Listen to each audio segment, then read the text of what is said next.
How to pay someone in Splitwise. Hello guys, this is Atticus and welcome back to another tutorial video. In today's video, I'll teach you guys how you guys can pay someone on Splitwise. So without any further ado, let's dive right into it. So the first step is you'll need to have the Splitwise app. After you have it, make sure that it's updated to the latest version, then open it up. After you open it up, make sure that you're on the Friends section. Tap on the bottom left and you should be on the Friends section.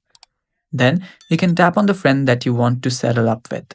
So tap on the friend's name and there you'll see Settle Up. Tap on Settle Up and after that simply choose who is paying. In this case, it's supposed to be you. So tap on your name and choose how much you have to pay. So after you do that, tap on Save. And after you save that, you can then tap on Settle Up again. My bad here. So after you've done that, what you can do is you can go through with the payment.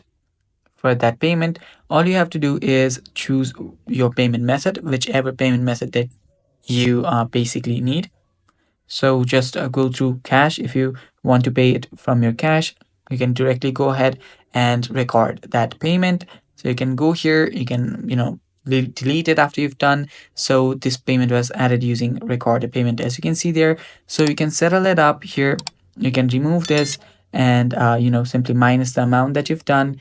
And after that, if you want to, also you can use PayPal on or Venmo if you are your supported region. So whatever you do, just go through with that payment options.